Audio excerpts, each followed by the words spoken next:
Hello learners, welcome back to this course on Sociology of Media and Communication. Today it is lecture number 19 and I have chosen to focus on something which is very critical in the contemporary context, the idea of digital democracy. We want to sort of understand how democratic processes like elections, political mobilization, audience reaction, electoral mobilization, etc. are impacted by what would be seen as digital media. Now, I am drawing the arguments in this lecture from this article by Sebastian Burge and Janet Hoffman, published in 2021, and it is going to talk about digital democracy. Now, first of all, let me begin by underlining why it is important to study this relationship between democracy and the digital. Well, in the contemporary context, if one looks at elections in most countries, particularly countries which have technological digital kind of savviness, one sees that the digital media plays a crucial role in determining voter behavior and how political parties create content. If you see elections in the contemporary context, even in the Indian society, you will notice that political parties spend a lot of energy on their digital marketing, where they hire people who will be helping them curate social media content and make campaigns interesting by making them digitally very attractive. It is also targeted in ways that it can reach more people than it is intended in otherwise what would be grassroots and physical campaigns. Now, let us talk about digital democracy, where to understand it as a concept linking practice and institutions of collective political self-determination with the mediating digital infrastructures. So, one sees a connection between political self-determination and infrastructure. So, what we see is that politics comes together with the technological infrastructure. There is an analytical and a normative dimension of digital democracy. The analytical dimension is digital technologies which influence conditions, institutions and practices of political engagement and democratic governance. Whereas, in the normative dimension, democracy is an open, alterable form of political organization which is always in the making. Here, the focus is on continuity, since it is always in the making. So, what we see is that conflicting principles, interpretations and aspirations, they are very endemic to the idea of democracy, and these ideas are rooted in freedom, equality or popular sovereignty. The changing media landscape that we have looked at throughout this course offer new possibilities of imagining, realizing and practicing political self-determination. One sees that the digital offers a very different way of focusing on how we think about primarily political self-determination. Contingent open-ended phenomena that interconnects two evolving areas, which is the democratic self-government and the digital infrastructures, is what is rooted in this idea of digital democracy. Now, a brief historical outline of this idea. It is connected to what would be political aspirations of political parties and individuals who realized that how do we use the latest version of media available to us for political aspirations. The latest model succeeds electronic democracy or teledemocracy, where the idea of democratization through technology existed, but is operating at another level in what would be known as digital democracy. There are three historical constellations in the evolution of digital democracy: electronic democracy, virtual democracy, web or network democracy. And the central idea of these configurations refers to the use of communication technologies which implement direct democratic elements into representative democracy. So, what we see is that there is an effort to democratize democracy even further than it used to be, and the digital media is seen as crucial to it. First, let us talk about electronic democracy. Here you have the cable television of 1980s, which strengthened information flows among citizens and also facilitated participation. One could see the growth of things like opinion polls, which television channels ran. Citizens could communicate among themselves without mediators. So, this is really important when we think about democracy, that you would have communication. Direct democratic opportunities were available to citizens, which they utilized to voice their opinions. In the virtual democracy, what we have is the spread of internet and its communication services, and this starts in the 1990s. New visions of virtual communities emerge, leading to the idea of the global village. So, now the world is seen as an interconnected space where it is envisaged as a global village. Interconnectedness is something which becomes important to our discussion. Denationalized democracy, which unfolds in the virtual realm out of the government's reach, primarily because your participants in the electoral process could be not just citizens, but also non-resident citizens. For instance, when elections in India take place, non-resident Indians or NRIs can also participate in political discussions. So, what we have is the transferring of techno-libertarian imaginary of democracy into the emerging cyberspace. Remember, learners, we had discussed how the cyberspace offers a critical space of bringing in networked communication. So, primarily what we have is a transition into an internet democracy, where we also have this Web 2.0 and network democracy. Here the web is very participatory in nature, and there is a transition from the read only mode to the read or write mode. What is Web 2.0 is netizens of 1990s turning into content producers who are able to contribute to the public discourse. We have discussed this in ways where the distinction between reading and writing is blurred, and it is possible to contribute in writing and producing content and not just in reading. The novel possibilities of practicing and imagining democracy is rooted in how digital media is used to play around with political content in the form of creating memes, in the form of creating reels, etc. What it also does, it lacks the utopian revolutionary touch of virtual democracy, primarily because now the new stage of mass participation is representative of the democracy that exists, in which participation is key. What we see is being described as a network democracy or a wiki democracy, where freedom is reconciled with notions of cultural diversity, political discourse and justice. These ideas also become very important because in the digital democratic sphere, one can observe these ideas play out in multiple ways. Now, what do we have in the digital democratic space is an amalgamation of commercial and emancipatory logics, where it offers a possibility of organizing without organization.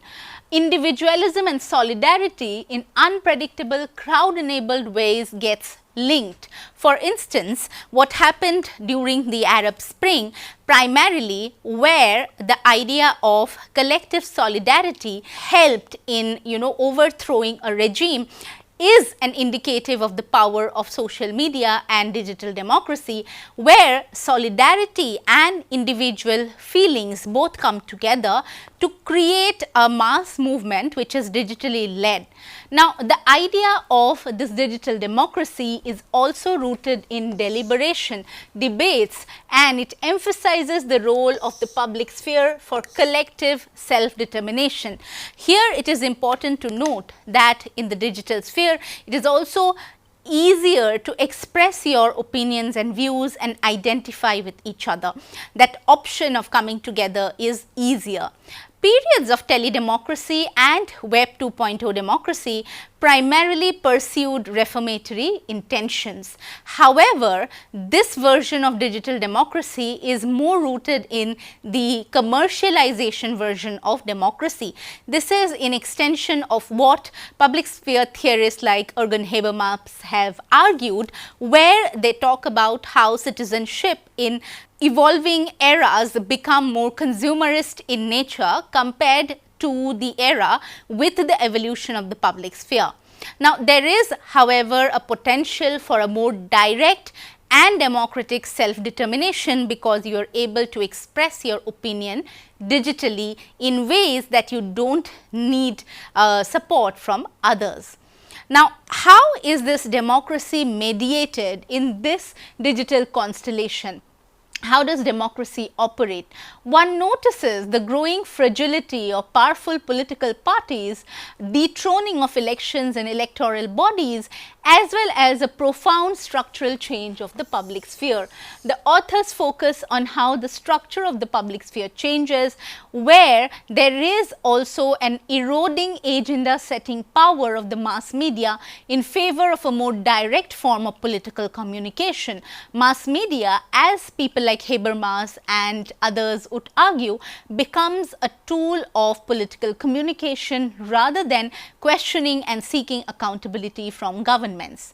Now, there has been a threat to how democracy has operated in the post-World War era, that you see a fragmentation and hybridization of the public sphere, you see growing unpredictability of political will formation, you see normalization of hate speech, violence and disinformation campaigns. In fact, many a times they become tools of democratic warfare in the digital democracy. What we have is that re-intermediation rather than a disintermediation, which ultimately results in new or changing institutions and infrastructural logics. What this means is that the mediators are now of different kinds. It is not to do with the fact that there is no longer a mediator, but that you have a different mediator. Now, the new possibilities for realizing democratic self-determination that exist primarily are also connected to constitutional dimensions, which could be clustered in 4 domains of democratic transformation. So, the number 1 cluster is the role of government and citizenship, where there is responsive and transparent policy processes, or what is told as part of digital democracy. It is seen as an open democracy which is extended to all levels, from local level collaborations to nationwide digital town halls or international agreements. This means that whatever happens at the state level is digitally possible to be viewed by everyone. At least this is what is on paper.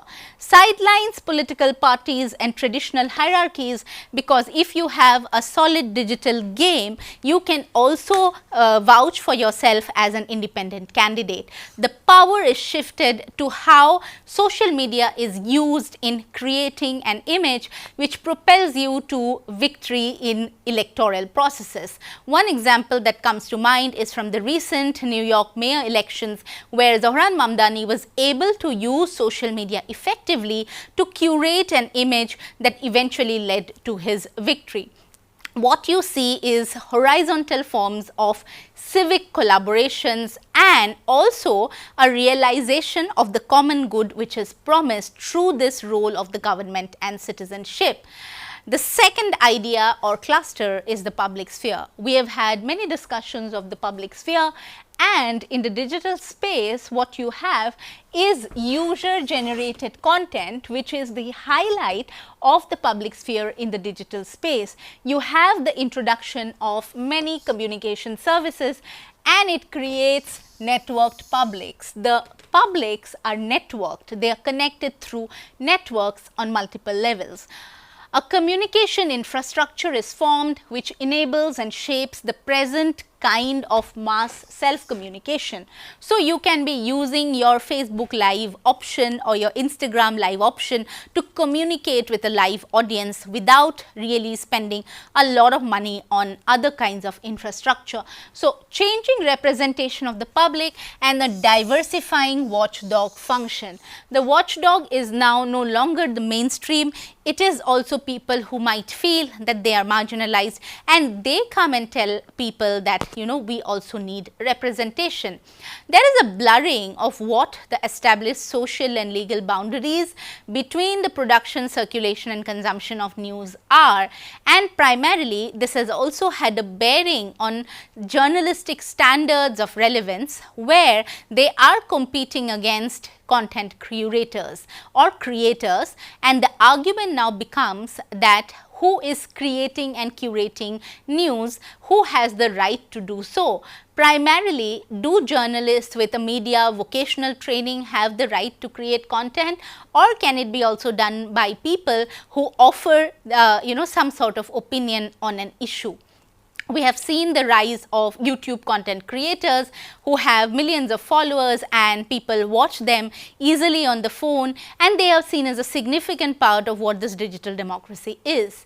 There is a personalization and horizontal distribution of information flows, which leads to a pluralization of the public sphere. So, the original idea of the public sphere as elite in nature collapses primarily because of this dwindling boundaries between how hierarchies are whether upheld or not upheld.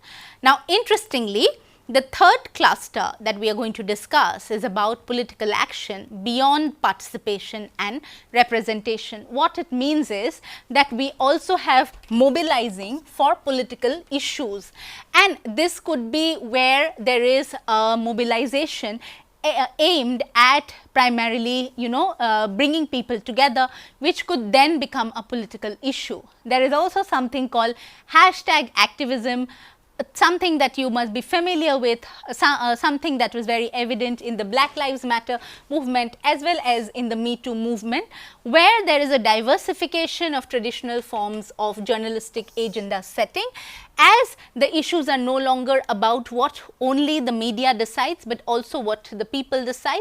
It transcends this passive notion of audience. Audience is now active, they are actively involved, and there is a bottom of creation of issue publics, where the public has the power to decide what issue that they want to focus on, what issue do they want to talk about. What one sees is also civil tech activism, where digital infrastructures are used for easier engagement, better communication and feedback, and it strengthens political accountability. So, one is able to communicate directly with the voters. There is a risk of neglecting the organizational ties to decision making institutions and a transformation from collective to what would be seen connective action. This transformation is important because it could be a sense that you feel it is a collective, but it could just be a connected public, meaning that only those who have been using digital media and have a voice are voicing their opinions, but the reality of that could be very, very misleading.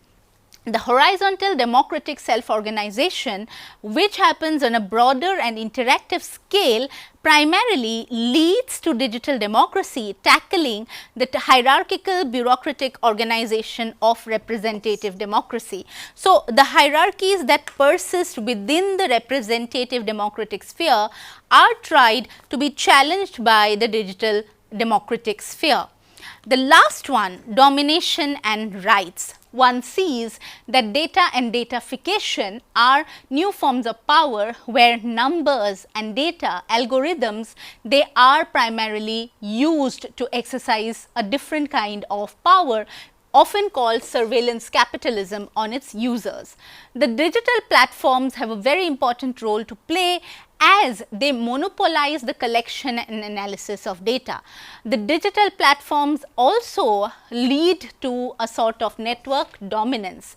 Now, the merging of the datafication of everything with something which is happening on the side, that is commodification, primarily means that there is a question of intrinsic data or soft power attached to the digital democratic sphere.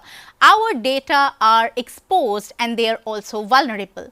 Platforms become private governors primarily because they impact the infrastructure of democracy, they impact your opinion, your will formation, and then eventually government formation. The domination and rights aspect also discusses the challenges that are present to constitutional ideas and arrangements of power balancing, primarily because of the threat that our data is exposed to. Now, what it also means is that we have to think about linking political self-determination to technical innovation which digital democracy offers. Now, when we think about this, we cannot be reducing it to only a strength or a weakness, but look at it critically in terms of these ideas of democracy which are very crucial: freedom, equality, participation, etc. There is also a possibility to think about emerging democratic practices showing traces of digital business models as well as commercial and political surveillance kind of ambitions. We have to think about this question of surveillance. Now, primarily what this means is that our politics, our political sphere, our digital sphere, our democratic sphere is changing, but at the same time it also means that there needs to be better awareness about how digital media becomes a political tool. So, we are living in a country and a social context in which the way that algorithms are designed, reels are curated, it plays a very intrinsic role on how people think about their political ambitions, political questions, political rights, etc. And many studies connected to social media have successfully illustrated how these social media platforms have vested interest in promoting certain political parties and certain political groups. It also illustrates that this digital space, this platform sphere is not really neutral, but acts as a form of an agent which dictates our choices.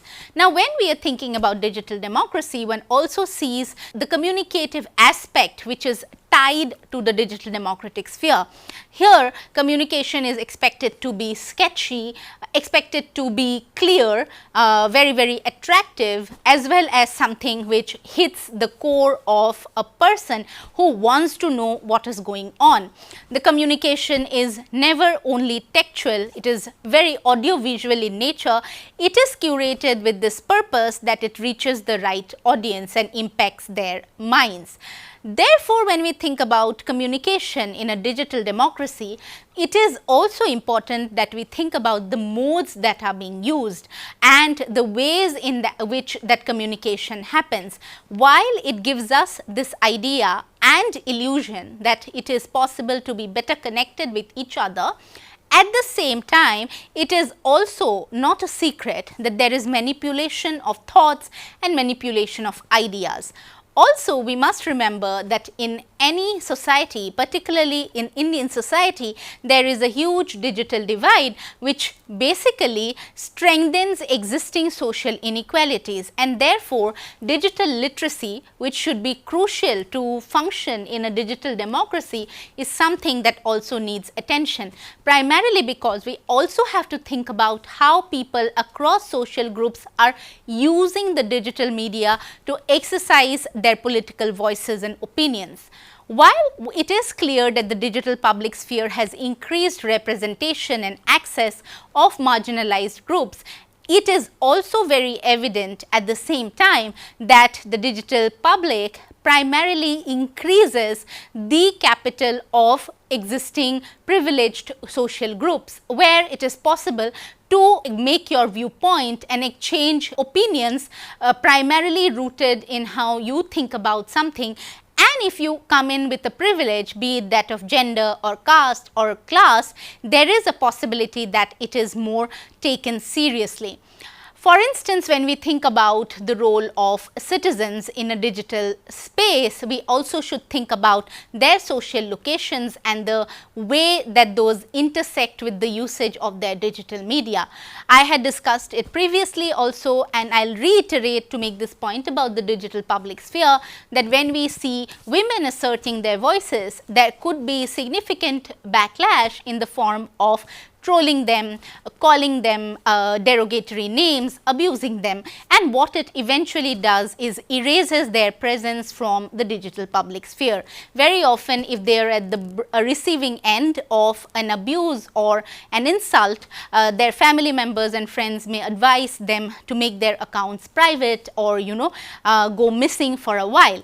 While that is a temporary solution, it only erases their digital political participation and makes them compromise on how they should be marginalized and not really a part of this digital democracy. So, what we have is this historical evolution of democracy, of public sphere, and communication technologies have always played a very crucial role in how this digital democracy and democracy otherwise evolves. And in this age, what we have is primarily the digital media becoming a crucial part of how democratic processes unfold. As we have tried to discuss in this unit and in this particular lecture, we see an intrinsic connection between digital media, political participation, and then society. So, thank you learners, and I will be back in the next lecture.